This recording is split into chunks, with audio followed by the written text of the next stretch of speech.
많은 66권의 책 중에 로마서 이후에 구약의 예레미야서를 왜 강해해야 되는가 하는 그 당위성을 제가 여러 가지로 생각하면서 이 시대와 유사한 점이 하나 있다면 바른 말을 하는 사람들의 말을 제대로 듣지 않는 그 유다의 사회의 형편을 얘기를 하고 있습니다. 따라서 지금도 그 예레미야 시대에 이제 나중에 밑으로 갑니다만은 다 괜찮습니다. 더 잘 살게 됩니다. 우리는 여기가 좋사오니 이제 우리는 심판 같은 거 이런 거 얘기를 하지 마십시오. 이런 세대로 가고 이제 교회에서는 더 이상 마지막 심판에 얘기하는 교회가 없어지고 또 재림에 대한 시급성을 얘기하는 교회가 없어지는 이런 상황이 그 당시에 예레미야는 나라가 망한다고 이렇게 살면 여러분들은 나라가 망합니다. 이렇게 말을 하는 것 때문에 대단한 정치적인 탄압을 받는 그런 모습들이 이제 나오고 있습니다.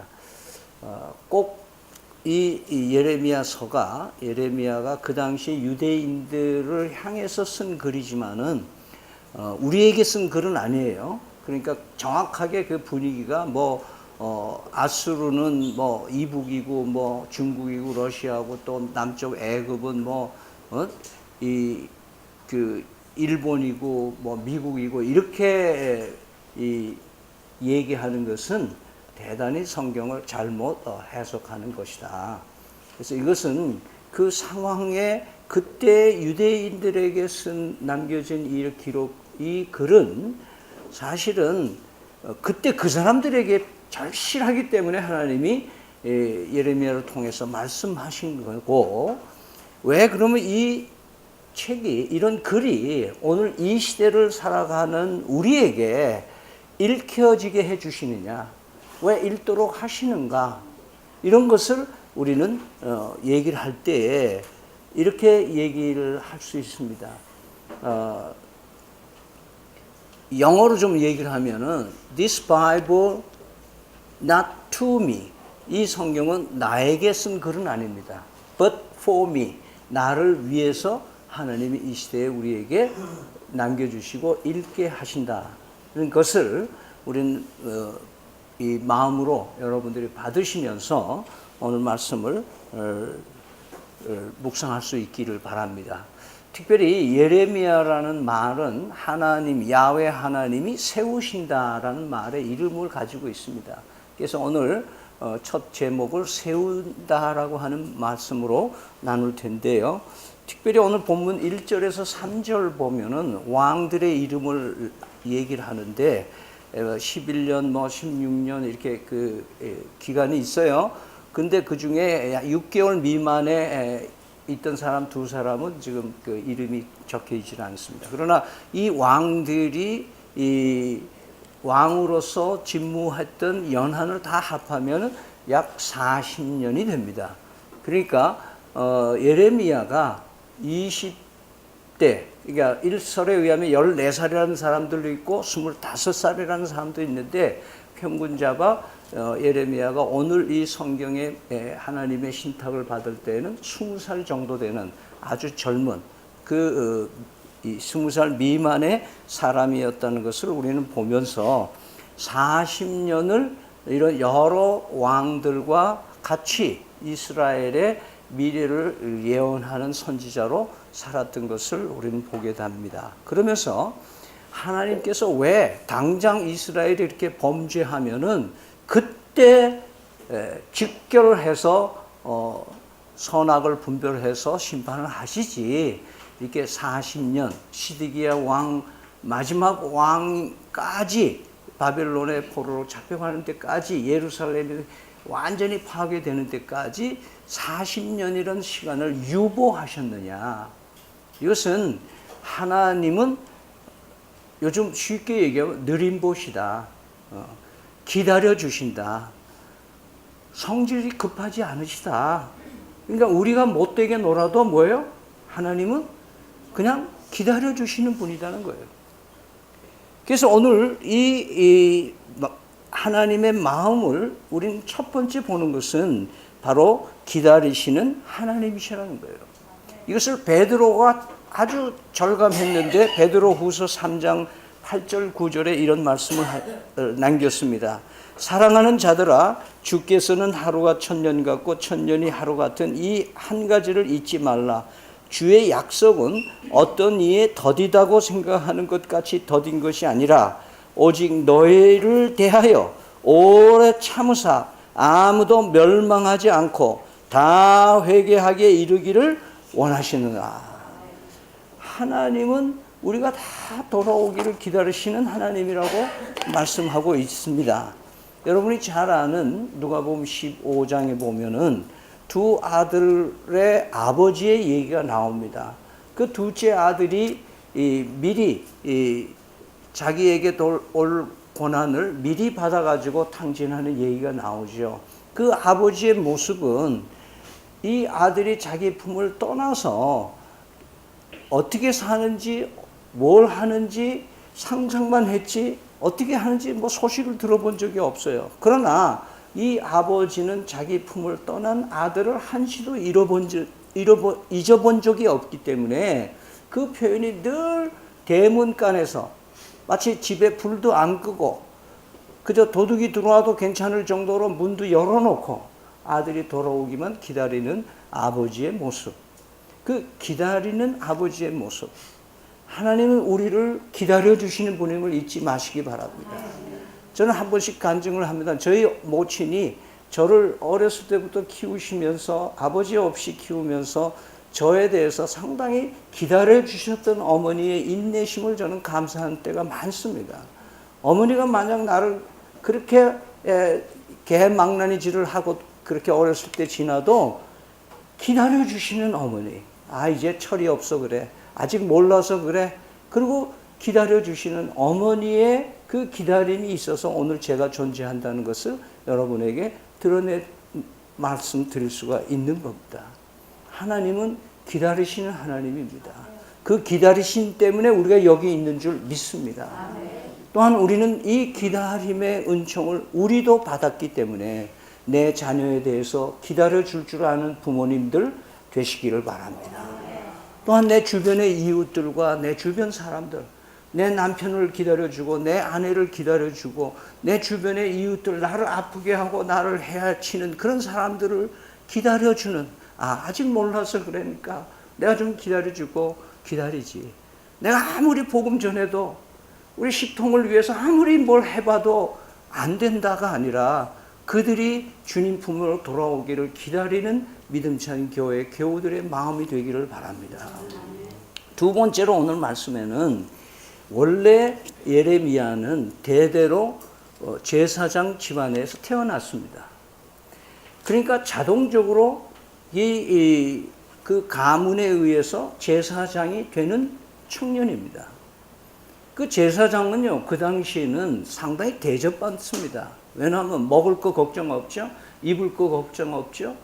집 걱정 없죠. 왜냐하면 예루살렘에서 약 3.4km 북방에 있는 그 도시는 그 레위 후손들이 전용으로 쓰는 도시이기 때문에 거기서는 굶는 사람이 없습니다. 아주 편안합니다. 어렸을 때부터 본 거 그대로 그냥 받아서 그냥 하면 됩니다. 그런데 오늘 이 말씀에는 선지자로 불러주시는 거예요. 구약시대의 선지자들은 가난한 대표자입니다. 무슨 뭐 제사장처럼 재물 중에 고기나 뭐 이런 거를 얻어 먹을 수 있는 위치가 아닙니다. 이 선지자는 바른 말을 하기 때문에 인기가 없습니다. 그리고 이 선지자는 자기의 삶에서 자기 의견을 얘기를 할 수 없는 답답함이 있습니다. 왜냐하면 하나님이 그 입에 말을 주시는 말만 해야 되기 때문에 자기 마음대로 살지를 못하는 겁니다. 이런 직업으로 완전히 전환시켜주는 장면이 오늘 이 장면입니다. 따라서 우리는 여기서 뭘 생각하게 되는가? 이 예레미야는 자기 생각과 부모 생각대로 직업을 갖지 못했다는 것을 알 수가 있습니다. 하나님께서 그 예레미야에게만 주시는 독특한 삶을 예비하시고 그 길로 인도하시는 거예요. 그렇기 때문에 이 예레미야의 순종의 모습은 아름다운 겁니다. 익숙하지 못한, 전혀 해보지 못한 내 취미와 내 그 성질에 맞지도 않는 그런 일을 하라고 하시는 하나님 앞에서 그 일을 수용하는 예레미야의 모습이 우리에게 은혜가 되는 것이죠. 그러면서 그 예레미야가 40년 동안 그렇게 이 감옥에 갇히고 뭐 엄청난 지하에 갇히고 얻어맞고 수모를 당하고 그 일을 하면서도 포기하지 않은 건 뭘까? 왜 이걸 하나님 왜 나한테 이렇게 해가지고 힘들게 합니까? 그러고 좀 뭐 막말로 말씀 때려치울 수도 있는 그런 순간이 수없이 우리가 이제 읽어가면 많은데 이걸 끝까지 갔을까? 이것은 예레미야의 정체성 때문에 그렇습니다. 오늘 그것이 5절에 보면 내가 너를 모태에 짓기 전에 너를 알았고 네가 배에서 나오기 전에 너를 성별하였고, 그 말은 뭐예요? 엄마 아빠가 결혼해서 정자 난자가 착색하기 전부터 하나님이 뭐예요? 계획한 이 예레미야의 삶을 알고 계셨다는 거예요. 그래서 만세 전부터 나를 알고 계시는 하나님의 모습을 우린 예레미야가 생각인 거예요. 그리고 모태에서 나올 때부터 구별을 했다, 성별했다는 것은 따로 성별했다. 너는 제사장 집안에서 나왔지만 내가 너를 선지자로 앞으로 너에게만 주는 독특한 의미를 두고 너를 사용하겠다 하는 그 계획이 이미 하나님의 프로그램 속에 예레미야가 있다고 하는 것을 얘기를 하는 겁니다. 그러니까 예레미야가 힘들고 어려울 때 어떤 생각을 했을까요? 막 그만두고 싶어도 뭐예요? 나는 하나님의 택한 사람이야. 하나님이 구별한 사람이야. I am special. 나는 특별한 존재야. 나는 이 세상에 살면서 쓰레기처럼 살 수가 없어. 아무렇게나 내가 타협하면서 적당하게 돈 벌며 먹을 것만 걱정하며 사는 존재가 아니라는 것을 언제든지 나는 인기가 없어서 관계없어. 이런 마음으로 예레미야가 끝까지 갈 수 있었던 것을 잊지 마시기 바랍니다. 하나님은 끊임없이 유대인들을 향해서 이렇게 얘기합니다. 이사야 43장 1절 2절 야곱아 너를 창조하신 여호와께서 이제 말씀하시느니라. 이스라엘아 너를 조성하는 자가 이제 말씀하시니라. 너는 두려워 말라. 내가 너를 구속하였고 내가 너를 지명하여 불렀나니 너는 내 것이라. 네가 물 가운데를 지날 때 내가 함께할 것이라. 강을 건널 때 물이 너를 침몰치 못할 것이며 내가 불 가운데로 행할 때 타지도 아니할 것이요 불꽃이 너를 사르지도 못하리라. 군대 가는 아들에게 이 구절들을 많이들 주죠. 그러나 이것은 군대 가는데 안위를 주기 위한 말씀이 아니잖아요. 모태에서부터 나를 선택하고 나를 택한 나는 특별한 존재라는 것을 하나님이 이스라엘 백성들에게 주지시키기 위해서 또 말씀하고 또 말씀하고, 신약에 보면 에베소서 1장 4절 5절 말씀에 곧 창세전에 그리스도 안에서 우리를 택하사 우리로 사랑 안에서 그 앞에 거룩하고 흠이 없게 하시려고 그 기쁘신 뜻대로 우리를 예정하사 예수 그리스도로 말미암아 자기의 아들들이 되게 하셨느니라. 예수 그리스도께서 이 땅에 오셔서 내 죄를 담당하시고 십자가에서 나무 위에 빨래처럼 걸려서 6시간 고통당하시는 그 예수님 십자가에서 대신 죽어주심으로 말미암아 3일 만에 부활하신 그 예수를 믿는 순간 나의 모든 과거가 하나님의 프로그램 속에 있다는 것을 알려주시는 거예요. 내가 너를 지명하여 불렀다. 내가 만세 전에 너를 택하였다. 너는 예수 믿을 거야. 예수 믿지 않으면 너는 살 길이 없어. 미리 하신 거예요. 그렇기 때문에 우리 교인들이나 우리 젊은이들은 왜 신앙이 흔들리나 하면 자기 정체성이 흔들리는 거예요. 내가 누구냐 이거예요. 한번 따라하세요. 나는 하나님의 자녀입니다. 나는 하나님의 자녀예요.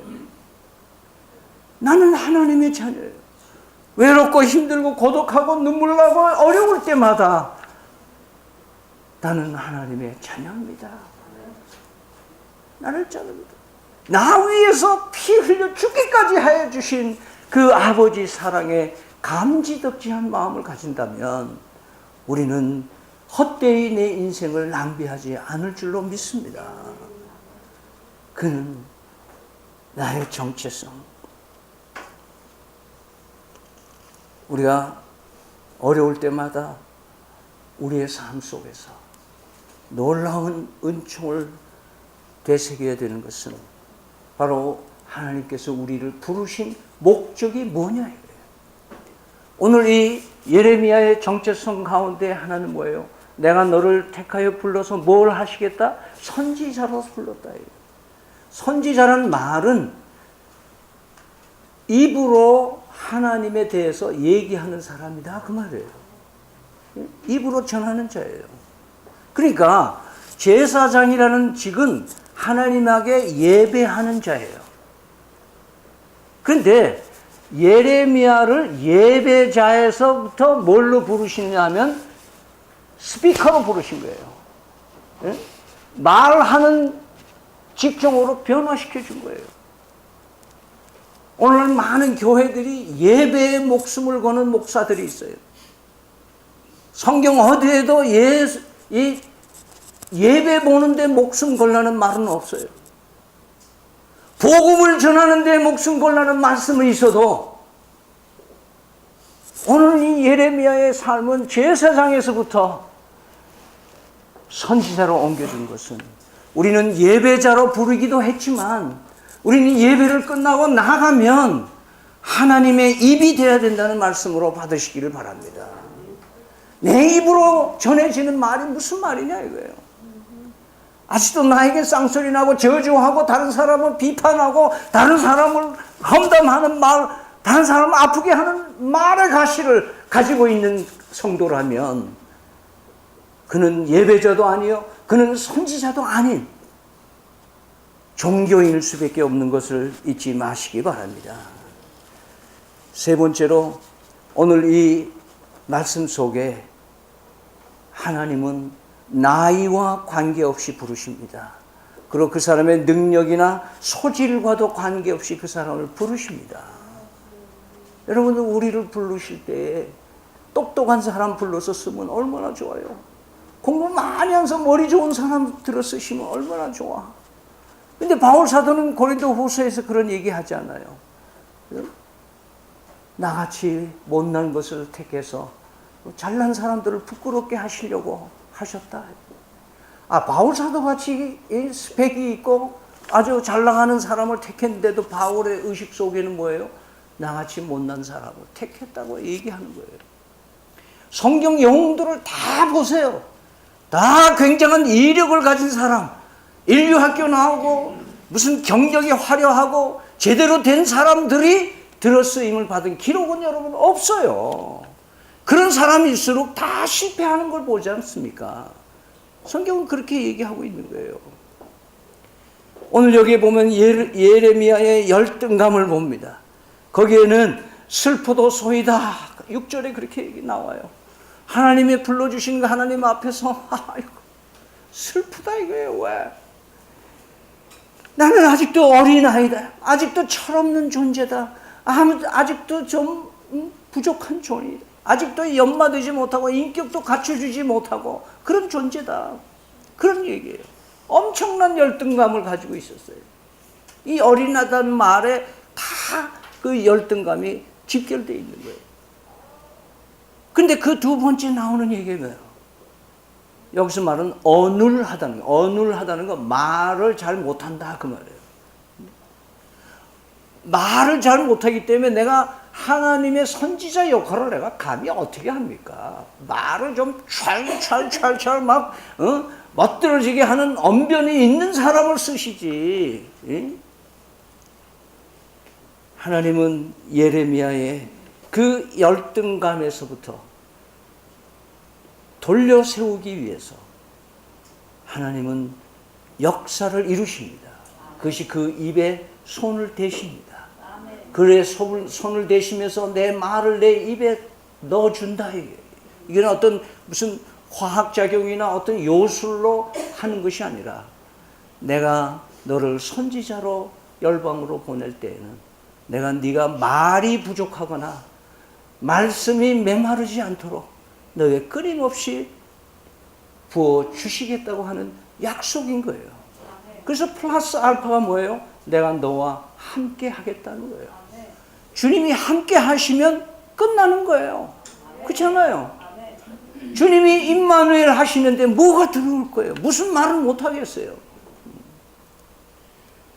오늘 이 말씀 가운데 있는 그 은혜의 자리는 우리가 부족하다고 말을 못한다고 나는 아직도 돈 벌어야 되고 나는 아직도 해야 할 일이 많고 여러분 인생의 우선순위를 어디다 두느냐에 그 사람의 가치가 결정되는 거예요.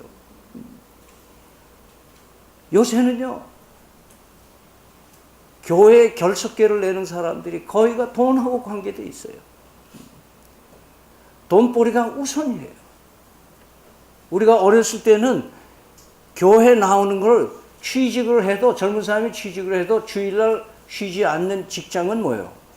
그냥 사표 내고 그만두는 거예요. 근데 요즘에는 어때요? 직장 생활을 하면서 주일날 일했으면 잔업해야 되고 돈 얼마 더 나오니까 그게 더 중요한 거예요. 하나님 앞에 나와서 예배 보고 성도의 교제하는 것보다 더 중요한 거예요. 여러분 아무리 인생이 중요해도 자기의 우선순위를 헝그러뜨리는 사람이 하나님의 쓰임받는 일은 없습니다. 이건 왜 이런 얘기를 하나 하면요.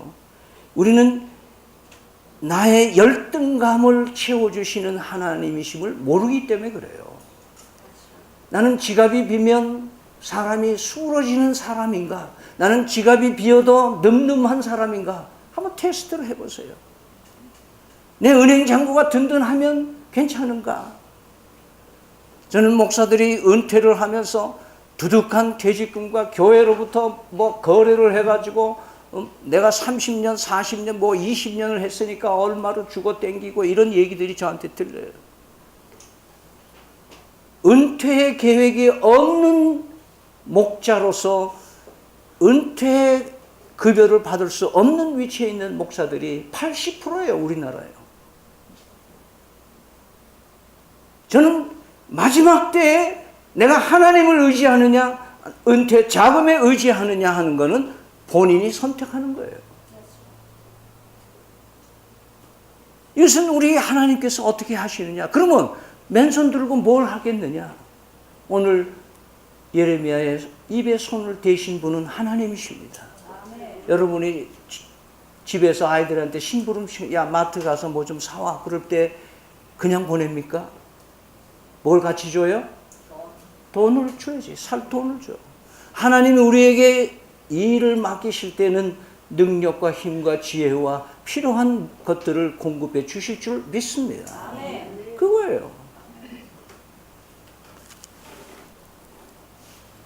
네 번째로 하나님께서 우리의 삶 속에 내 부르심이 어디든 부르는 곳이 거기가 하나님의 원하시는 곳인 줄 믿으시길 바랍니다. 그럼 어디에 부르시느냐? 내가 속해 있는 가정, 내가 속해 있는 직장, 내가 학생이면 학생, 내가 군에 가 있으면 군인, 내가 사업을 경영하면 경영하는 데서 무엇을 하든지 간에 지금 있는 그 삶이 하나님이 나에게 가장 적절한 부르심의 장소인 줄 믿으시기를 바랍니다. 여기서 승부를 걸지 못하면 아무것도 되지 않는 거예요. 대개 교회의 말썽을 일으키는 사람이 누구냐? 사회에서 적응이 안 되는 사람, 직장 생활도 제대로 못하고 사업도 제대로 못하는 사람들이 교회에 와서 판을 치면서 교회를 깽판 치는 사람들이 많아요. 그건 뭘 얘기하느냐 하면, 내가 하나님께서 맡겨주신 가정과 내가 하나님께서 맡겨주신 내 직업과 내 직장과 내 기회를 내가 하나님을 영광을 위해서 최선을 다하지 않는 사람은 그것은 하나님의 부르심의 현장이 아니라는 거예요. 그러니까 우리는 내가 직장이 친구들에 비해서 굉장히 너저분한 직업이고 더럽고 힘든 직장을 가졌다고 해서 비교해가지고 열등감을 사로잡히는 것이 아니라, 하나님이 나에게 이 직업, 이 직장, 이 사실을, 이것을 나에게 허락해 주신 것은 하나님이시다. 나는 하나님의 자녀다. 그래서 나는 여기서 승부를 거는 인생을 살아야 되겠다 하는 결단이 있기를 바랍니다. 여러분, 청소년들, 젊은이들, 나의 정체성은 바로 이런 거예요. 내가 뭘 하든지, 어떤 학교를 다니든지, 또 학교를 못 다니든지 관계없이 하나님이 나에게 불러주신 그 소명을 감당하는 우리가 삶이 되었을 때, 하나님은 예레미야를 40년 동안 들었으실 때 형통케만 하신 게 아니라 롤러코스터를 타듯이 업 앤 다운을 수없이 하면서 살아요. 아마 여러분이 많은 어르신들은 이미 자기 인생을 돌아보면서, 그래, 내 인생이 업 앤 다운, 잘 될 때와 안 될 때와 엄청나게 돼. 그러나 그 삶 속에 하나님이 역사해 주셨다. 그런 간증이 반드시 있을 것입니다. 저는 이런 간증을 해낼 수 있는 성도들이 다 될 수 있기를 축원을 합니다. 나이가 어리다고 책임질 일을 책임지지 않으면 영원히 책임질 수 없는 위치로 살아가게 되어 있습니다. 바울 사도가 디모데에게 한 얘기가 그런 얘기잖아요. 내 연수함을 없이 여김을 받도록 살면 안 된다. 어리기 때문에 핑계거리가 되어서는 안 된다. 예레미야는 이 젊은 갓 20 된 젊은이가 이 소명을 받고, 그때 요시야 왕이 이스라엘의 마지막 부흥을 일으킬 때에 합세했어요. 그때 요시야 왕이 21살이에요. 자기보다 1살 많은 젊은 왕하고, 그리고 20살의 예레미야가 힘을 합해서 이스라엘을 우상을 섬기는, 하나님 외의 것들에 절하는 그 환경을 때려부시고 새롭게 부흥을 일으키는, 역사를 이루기 시작하는 예레미야의 모습을 봅니다. 이 땅에 젊은이들을 하나님은 찾으십니다. 어릴수록 좋은 거예요. 여러분, 어린이 전도협회 가면 모금 운동을 하기 위해서 이렇게 합니다. 조그마한 초 남은 거 하고 큰 초 하나를 2개를 하고 불을 켭니다. 여러분, 어떤 초가 더 오래 탑니까? 물론 뭐예요? 큰 초가. 어린 아이들이 예수를 믿으면 뭐예요? 훨씬 그 아이들이 오랫동안 불을 비춥니다. 그러나 나이 많은 사람들이 얼마 남지 않은 인생의 불꽃을 피워봐야 몇 년을 견딜 수 있겠습니까? 어린 아이들에게 꿈을 심어주고, 어린 아이에게 복음 주고, 어린 아이들을 사랑하는 그 캠페인을 그런 식으로 벌입니다. 여러분이 잘 아는 다빈치라고, 레오나르도 다빈치라는 사람이 있습니다. 그 사람은 화가이면서 조각가이고, 그리고 과학자고 발명가고 천문학자고 의학자입니다. 그가 그린 자전거는 지금 현재 사용하고 있는 자전거의 기원이 되고 있습니다. 그가 그린 날틀, 비행기의 그림은 비행기를 탄생시켰습니다. 그가 그린 사람의 인체의 해부도는 지금 의학의 굉장히 기초 자료로 쓰고 있습니다. 그가 지동설을 주장했던 사람입니다. 그의 그린 모나리자라고 하는 유명한 그림은 아직도 사람들에게 화제되는 유명한 화가입니다.